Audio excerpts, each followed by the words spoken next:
The next question, Brother Mohsin Bashir from Kashmir, India. What should we follow when there is difference of opinion among the scholars on a particular issue? This question is related to the earlier question, that what should we do and who should we follow if there is difference of opinion among the scholars. Allah says in the Quran, in Surah Nisa, chapter number 4, verse number 59, Atullah wa atiu Rasul. Obey Allah and obey the Messenger. And those who have been endowed with knowledge, those who have been giving the commands. That means talking about the scholars. Obey Allah and obey the messengers and obey those who are knowledgeable, those who are the scholars. Ulil Amr. But the verse doesn't end there. The verse continues. But if they differ, go back to Allah and His Rasul. That means you have to follow Quran and follow Sahih Hadith and the scholars. But if the scholars differ, go back to Allah and His Rasul. All the scholars say you should pray 5 times. There's no need of going anywhere. Pray 5 times. All the scholars say they should fast during the month of Ramadan. No problem. All the scholars say you should give 2.5% zakat in most of the cases. Okay, follow that. When there is difference of opinion, and if scholars differ, the Quran says, go back to Allah and His Rasul. Now, when the scholars differ, what should a person do? For this, I would like to give an example. Depending upon which level do you belong to, your decision will be based on that. I remember when I was in school, when I was in the primary school, for us, for a child in the primary school, teacher is always right. Irrespective whether the teacher is knowledgeable or not, for the child going in primary school, for him or her, the teacher is the most knowledgeable in the world. And I remember in the primary school when my science teacher told something, and I told my father, my father, he was a medical doctor, he was a psychiatrist, he had done his post-graduation in medicine. And when there was a medical issue and I told my father said that, this is wrong. I was adamant, no, my teacher cannot be wrong. That time I was a kid, 7, 8 years old, not knowing that my father is a medical doctor. But for me, the teacher is always right. Similarly, when a child is in primary school, for him the teacher is always right. So for a person who has no knowledge of deen, or maybe is a beginner in deen, who is a revert, or maybe who has not studied at all, he may be an elderly person, but did not study deen at all. So I would consider him to be in the level of school level. So for him, he should catch one scholar, consider him to be teacher, and follow that is the safest. Whichever scholar he believes. But that is for a person who has limited or no knowledge of deen. Normally, the fuqahas, they divide the Muslim into 2 levels. One is the mujtahid, a scholar, and one is the non-mujtahid. I divide normally into 4 levels. There are different levels of division. I would count a person who has bare minimal knowledge of deen, bare minimal, or maybe a revert, or maybe he's elderly but no one taught him really about the deen. So I would call him a person who's in school, bare minimal, the lowest level in the Muslim. The highest level I would call as a scholar or a mujtahid. And today, in today's world, there are very few mujtahid, very few scholars, maybe a few hundred, very few. All the dais that you see giving talks and all, very few are really scholars, very few. The highest level is scholar, the lowest level is just a beginner. The second level from top, I would say, is a student of knowledge. So most of the du'ats are students of knowledge. For example, the person who has studied deen and spent years studying the usul of fiqh or the hadith or tafsir, you can call him a student of knowledge. Student of knowledge may differ. He may be a graduate from Islamic University. He may be a postgraduate, done his master's. He may be a PhD. Just by getting a PhD degree, you don't become a scholar. Can become, but chances are less. Scholar is a different category altogether. Allah has given him the sense of analysis, of understanding. He knows all the usuls and has the element of hujjah, etc. That's a different level. So scholars are very few in the world, maybe a few hundred now in the full world. So these are students of knowledge. In the students of knowledge, there are various categories: low level, medium, high, very high. PhD may be a very high level, but yet a student of knowledge.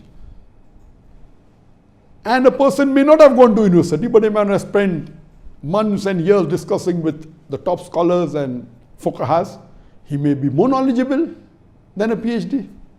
And in my organization, in Islamic Research Foundation, when I was in Bombay, and the school itself, we had more than 500 employees, out of which about maybe 25 of them were graduates, postgraduates, and PhDs from foreign universities. Mostly from Islamic University of Medina, some from Imam Muhammad bin Saud University, some from another university, maybe 25 of them, bachelors, postgraduates, and PhDs. Then we had another 30, 40 people who have passed from the Islamic universities in India. Some have done the IFTA, some have done the Alim course, some are Mufti, another 30. So totally we have about, 50, 60 people. All of them I call a student of knowledge. There were some who were in the research department who did not pass from any of the Islamic universities, but they spent years in doing research. For me, they were more valuable than the masters and the PhDs amongst my staff. They were very knowledgeable, they could argue, they could quote the hadith. They didn't go to any Islamic university, but the level of understanding of deen was much higher. So the salary was higher even than the PhDs who have done their doctorate from the Islamic University of Al-Azhar, etc. Even from Medina. And none of my staff I would call, not even I'm not a scholar at all, I'm just a student of knowledge. So student of knowledge differs at different levels. That is the second category. The third category, above the basic beginner, is those who have knowledge of the deen but may not have studied to a great extent. But because today it's easy to acquire knowledge either by internet or by social media, they have interacted, but not to the level of a student of knowledge. So I would call them in 4 levels. One is a scholar, a mujtahid, very few in the world, few hundred. Then you have the student of knowledge. The student of knowledge have various categories, lower level, medium level, high level. Then you have the people who have knowledge of the deen, but may not be called student of knowledge, but they know quite fair. And one is a lower level, just the beginner. If you're a beginner, you're like in the school, catch one scholar, follow him, that's the best. You don't have that. If you're a student of knowledge, and if the scholars differ, they have to analyze, go back to Allah and Rasul, go back to the evidence given by these scholars. So if 2 scholars differ, the student of knowledge will actually check that what is the evidence given by scholar A and what is the evidence given by scholar B. He himself may not be a scholar, but he has the basic knowledge of at least analyzing the evidence. And no da'i, unless he is a scholar, should give a fatwa. I never give a fatwa of my own. What a da'i can do, he can read the fatwas of the scholars and then he can agree with one scholar more than the other scholar, saying I agree with this scholar more because the evidence he's giving is much more reliable than the other. I feel this evidence. Now, depending upon what level of student of knowledge are you, can you agree? But naturally, for a very low level of student of knowledge, then it may not be right for you to judge which of the scholars is correct. But you are on a high level, you can.